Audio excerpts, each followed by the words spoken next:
Doctor صاحب، آپ خلیجی ریاستوں کے حوالے سے آپ کیا کہیں گی؟ ان کا یہ اعلان کرنا، اپنے شہریوں کو یہ کہنا کہ ایران، عراق اور لبنان چھوڑ دیں،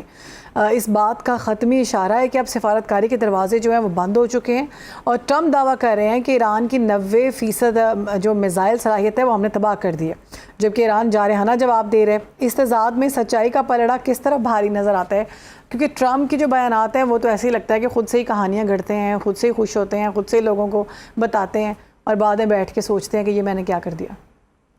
Trump is a victim of miss information. وہ اپنی ساری انفارمیشن لیتے ہیں فاکس نیوز سے، جہاں پہ ان ایگزیکٹلی۔ کے زائنسٹ جو ہے بیٹھے ہوئے ہیں، جو ان کو بتانا چاہتے ہیں، اور بعد میں ان تک جو انفارمیشن پہنچائی جاتی ہے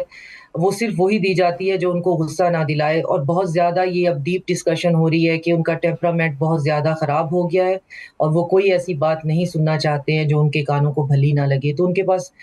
انٹیل انفارمیشن بھی وہی جاتی ہے جو کہ ان کو اچھی خوش لگ رہی کرتی ہو، تو ان کے ہے۔ پاس انفارمیشن ہوتی ہی نہیں ہے۔ جہاں تک گلف کے اندر سے آنے والی خبروں کی باتیں ہیں،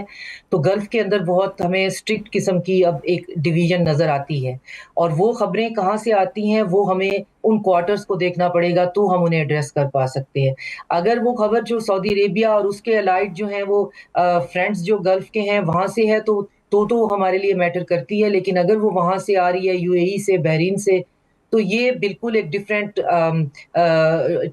ڈیوائڈ کے اور ڈویژن کے لوگ جو ہیں وہ ہو چکے ہیں۔ وہ اپنے بیانات پہ جو ہے وہ قائم رہیں گے، اور بہت بڑی انہوں نے ایک میڈیا کیمپین بھی سٹارٹ کر دی ہے، جس میں وہ اسٹیٹ آف ہرمز کو بائی فورس لینے سے لے کر یہ باتیں بھی کرنا شروع ہو گئے ہیں کہ ایران جو ہے ایک پرپیچول اسٹرکچر تھریٹ ہے۔ عمان کی ایک سینئر آفیشل ہے، ان کا نام اسکیپ ہو رہا ہے میرے سے، وہ بہت زیادہ میڈیا پیرسز دے رہی ہیں، سوری، یو اے ای کی، اور وہ بتا رہی ہیں ہر جگہ پہ کہ وہ کتنے یو اے ای جو ہے وہ مظلوم ہے، اور کتنا ان کے ساتھ زیادتی ہو رہی ہے، اور انٹرنیشنل کمیونٹی کو جو ہے وہ ہیومینٹیرین گراؤنڈ پہ اٹھنا چاہیے وغیرہ وغیرہ۔ تو وہ ایک پوری میڈیا کیمپین بھی چلا چکے ہیں۔ لیکن ہمیں دیکھنا یہ ہے کہ سب سے بڑا مسئلہ اس وقت جو ہے وہ اسٹیٹ آف ہرمز کے کھلے ہونے کا ہے، اور اسٹیٹ آف ہرمز کھلی ہوئی ہے۔ ایران کی طرف سے تو کوئی پرابلم نہیں ہے، آپ اس سے بات کریں اور وہاں سے نکل جائیں، لیکن آگے جو اس کے اوپر بلاکیڈ لگا دیا گیا ہے، اور اس بلاکیڈ کی وجہ سے جو جہاز یہاں سے نکلتا ہے اس کو امریکہ جو ہے وہ روکنے کی کوشش کرتا ہے، اور جتنے جہاز یہاں سے گزر رہے ہیں امریکہ کے پاس کیپیسٹی بھی نہیں ہے کہ ان سب کو روک لے، کیونکہ نکلنے کے راستے بہت زیادہ ہیں، تو بہت سے نکل بھی رہے ہیں۔